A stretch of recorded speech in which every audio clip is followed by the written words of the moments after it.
Bienvenidos a una nueva emisión de En órbita, esta vez una entrevista generada desde la ciudad de Cartagena de Indias con Laura Restrepo, que accedió a estar con nosotros un rato y dejarse escarbar el cerebro. Laura, bienvenida a En órbita. Yo no he dejado que me escarben nada. Tú firmaste un papel de... No, mentira. Laura, bueno, a ti te ha tocado hacer muchas cosas en este festival. Sí, perejil de toda boda. Hoy te tuvieron, exacto, sí, magiando cada plato. Bueno, ¿de qué quieres hablar primero? ¿De las charlas sobre Hot Sur, de las entrevistas a Notebom, de las cantadoras?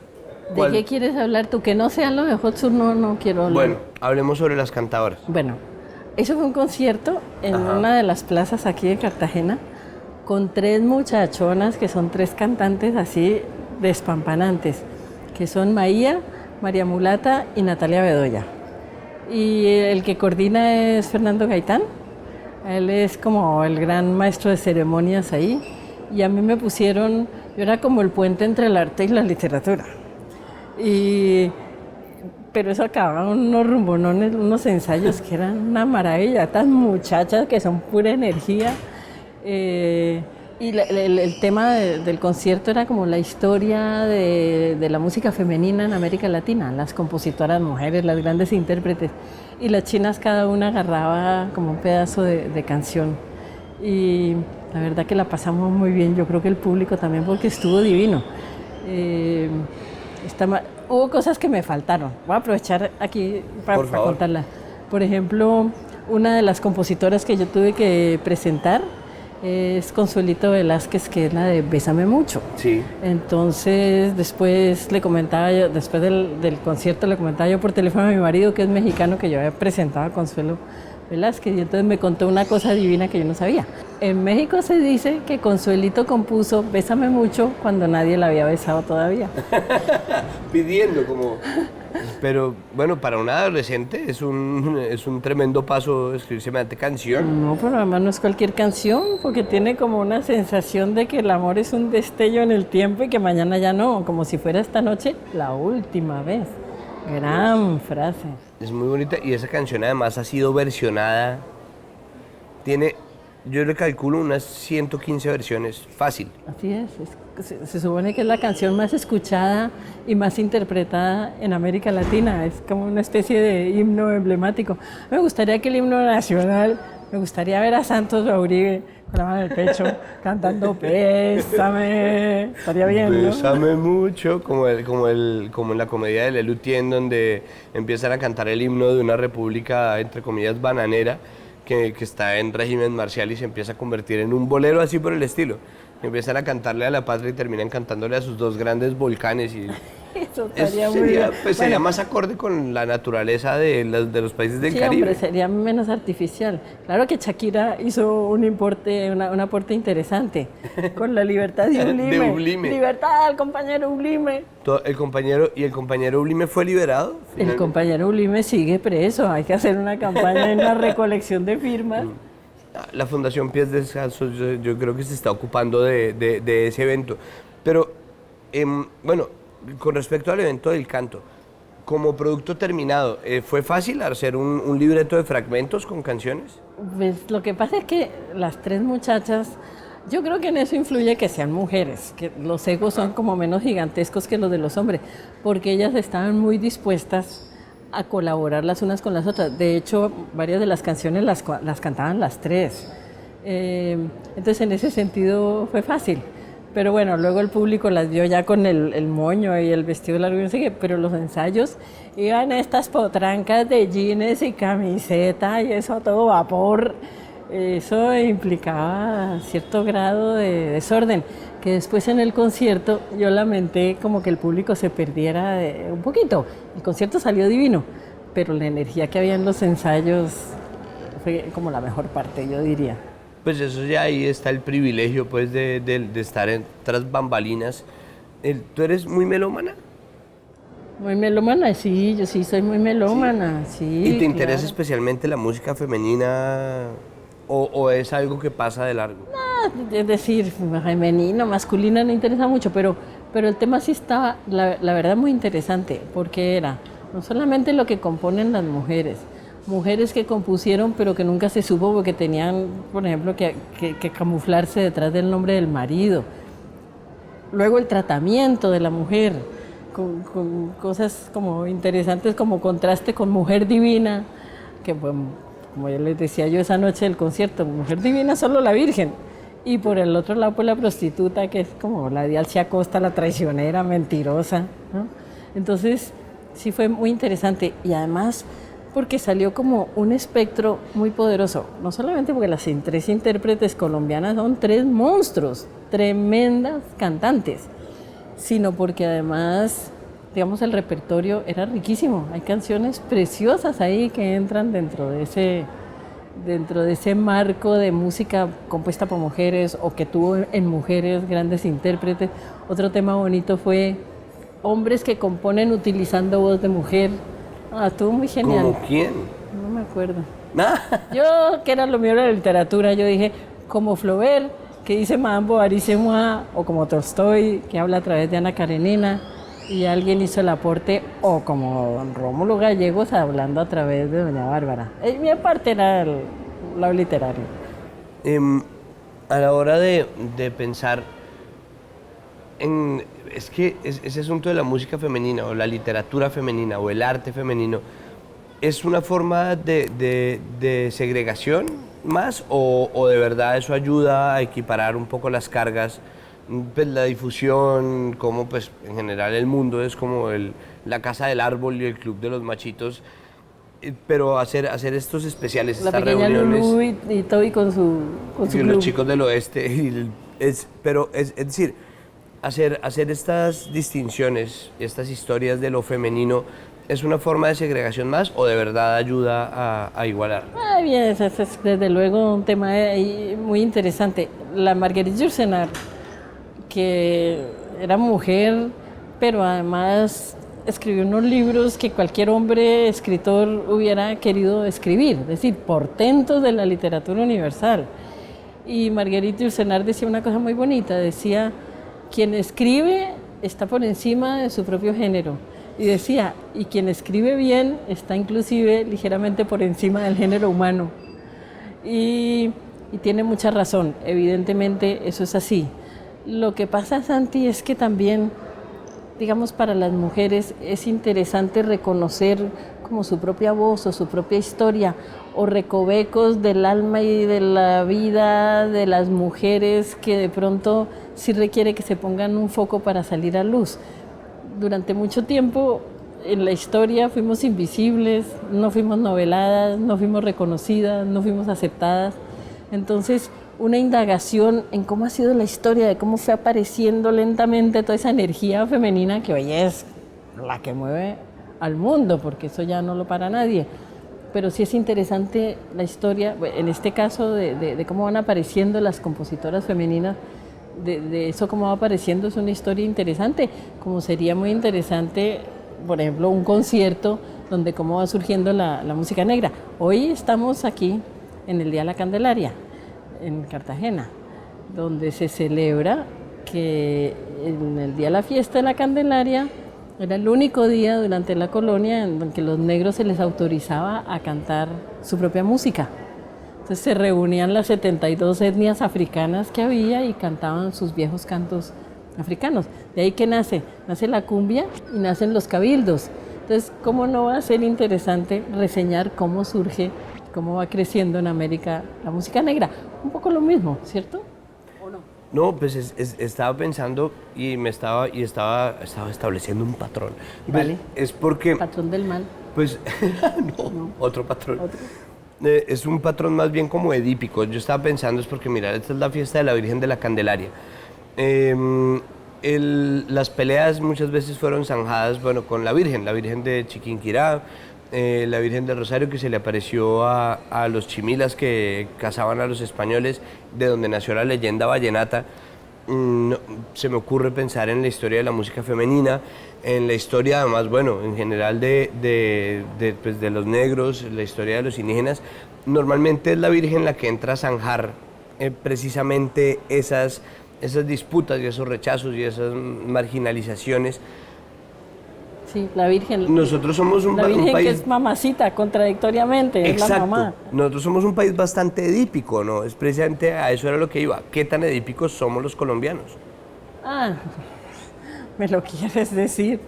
Que ese es un tema para tratar, no solamente con respecto al marido, sino con respecto al hijo. Uno está ahí entre esos dos edipos. Pero mira, por ejemplo, y vinculándolo un poco con lo que tú decías anteriormente, ¿qué valor tiene como hacer un nicho aparte con lo femenino? Mira, el número final de las tres muchachas esa noche fue desde luego el 2 de febrero, que es el gran canto del día de la Virgen de la fiesta de la Virgen de la Candelaria. Y la letra de esa canción es absolutamente genial, porque dice, muchacha, te están creciendo los senos, ya no te cabe la panza en tu vestido de calle, y le dice, no te avergüences, muchacha, que hasta la Virgen fue madre. Entonces, no sé qué sincretismo de qué tipo lleva a que el himno a la Virgen se convierte en un canto a la madre soltera. Entonces, son como elementos profundamente subversivos de los viejos patrones morales o todas esas camisas de fuerza, de conducta, en donde salen a luz cosas como esa. Entonces salieron estas tres muchachas cantándole, pues, finalmente a la madre soltera. La Virgen se convierte en una madre soltera, que además supongo que eso fue lo que María fue a la hora de la verdad. Entonces, de ahí que sí es muy importante hacer la indagación. Quizá normalmente en una presentación más convencional de un concierto como ese, no salen a la luz esos temas. Pero de alguna forma es la manera en que sale a la luz aquí en Colombia, así mezclado y así un poco como a las patadas, porque si uno revisa los grandes matriarcados de Colombia, al menos así pensándolo rápidamente, son los paisas y los guajiros, que son al mismo tiempo dos entornos culturales muy machistas. No, ahí hay mucha trampa. Mira, por ejemplo, para remitirnos nuevamente al concierto. Entonces, estaba los cantos de exaltación a la mujer. Entonces, los que la dejan mal parada o los que la exaltan. Entonces, pero la exaltación de la mujer es una exaltación tramposa. Un canto que es más a la mamá, como decías tú, que de verdad a la novia. Porque más a la mamá que a la mami. Sí, más bien sí. Como que la exaltación es a todas esas virtudes que tiene más la madre, entre otras, eso, la de la virtud, ¿no? Entonces la cosa se vuelve complicada, porque por un lado es ver a la figura de la Virgen, la figura de la Virgen Santa en toda mujer. ¿Qué característica tiene la Virgen Santa? No se puede tocar, es intocable. Entonces se canta a la mujer como un ser inaccesible, puro, intocable. ¿Quiénes son las que son dentro del hábitat de cualquier varón? ¿Quiénes son intocables? Las mujeres de su familia, empezando por la mamá. Entonces, ahí viene un círculo que evidentemente lleva, si las respetables, las maravillosas, a las que hay que cantarles, son las de mi familia, porque son puras, entonces las demás son putas, entonces yo las trato mal. Entonces ahí viene eso que tú dices de cómo la aparente exaltación de la mujer lo que genera es una cadena de machismo insoportable. Pues porque finalmente ahí está un poco la debilidad del hombre y es pues que tiene que idealizar un poco para someter y esa mujer imaginada como tan incólume, pues tan pura, es un poco la idealización que uno establece simplemente para dejar un parámetro de aquí no se pasa y todos... Es que las únicas intocables son la madre y las hermanas. Sí, exacto. Son las únicas que me gustan. Grave dilema y contradicción que ha llevado a enormes dosis de violencia. Pues sí, a mi esposa no le tengo sino yo, es una cosa absolutamente demencial. Mi esposa no me gusta tanto porque a mi esposa sí la puedo tocar, mi esposa sí me puede acostar y eso dentro de la tabla de valores ya no es tan bueno. Mujer divina y piel canela y todo, pero tiene que ser pura además, ¿no? Pero entonces sí existía un asunto de reivindicación, volviendo a cantar las canciones que fueron compuestas por mujeres y todas esas que fueron compuestas bajo el seudónimo de un hombre masculino. Y la gente, ¿sí sientes que cumplió su cometido? Mira, mucho. porque además las tres muchachas que estaban cantando tienen unas voces poderosas, son maravillosas músicas todas tres. Entonces, el hecho de que hubiera como ese despliegue de libertad y de energía de estas tres muchachonas era como la validación de que de todas maneras esos tiempos duros habían quedado atrás, que había tres portentos robándose ese escenario. Entonces yo creo que era una mezcla de las dos cosas, ¿cierto? Por un lado una historia de un surgimiento difícil y por otro lado la demostración de que de todas maneras eran tiempos pasados porque el futuro era de ellas. En ese sentido, ¿tú crees que entonces, y esto ya es una pregunta mucho más general, sientes que el Hey Festival sí es un escenario en el cual se pueden dar discusiones importantes, que tengan repercusiones a gran escala, en donde se pueda poner a la gente a pensar sobre los temas que nos competen a todos? Sí es un escenario que permita... Yo sí creo, Santi, sin duda. A mí me parece muy lícito. Primero, yo no creo en eso que hay un arte culto y un arte que no es culto, y eso me parecen pamplinas y pedantería. Es arte y lo demás es loma, como Cali. Pero entonces me parece lícito como esa mezcla, ¿cierto? De cosas como tradicionalmente consideradas cultas y otras consideradas populares. A mí eso me encanta. Y por otro lado, porque es que sí es cierto que traen unos figurones muy importantes que de otra manera los colombianos difícilmente conoceríamos. Ahora, digamos, pasando del concierto a lo que tuve que hacer hoy, que es presentar a Cés Nottebohm. Yo creo, estoy convencida de que Cés Nottebohm es una de las grandes figuras de la literatura hoy en día. No fue tan fácil entrevistarlo, bueno, nunca es fácil entrevistar a un figurón de ese porte porque uno como pisando huevos con lo que te está pasando a ti en este momento conmigo, debes estar temblando, te ven empapado de sudor. Pero, claro, vas como pisando huevos porque no quieres... Uno sabe que hay preguntas que caen bien y otras que caen mal y es uno ahí como psicologiando a ver cuál sí, cuál no. Pero quedó encantada la audiencia, se dieron cuenta de que ahí hay un escritor que no es alguien que cuenta cuenticos, sino un tipo que está desentrañando los misterios de la existencia y mirando de frente a la muerte. Y que cada página de ese señor es una revelación, no solo que es indispensable leerlo, sino que es indispensable para vivir, para entender el mundo, para entender los misterios de la existencia. Entonces, algo como lo que tuvimos oportunidad de presenciar ahí, que es este señor que estaba ahí como haciendo un striptease, mostrando su alma, porque estuvo muy lindo él. Habló de manera muy sencilla y al mismo tiempo como muy profunda y muy honesta. Entonces, bueno, hay que agradecerle al Hey y a este escenario así fastuoso y delicioso que es Cartagena, que brinda esa posibilidad. Yo personalmente creo que este Cés Nottebohm se va a ganar el premio Nobel. Sí, y no eres la única que lo dice, mucha gente está... Pero la talla del personaje es enorme, entonces ya los premios, la verdad, tanto no me interesan, pero el día que entonces se gane el premio Nobel, todo el mundo va a decir así, pero es que el Hey lo trajo.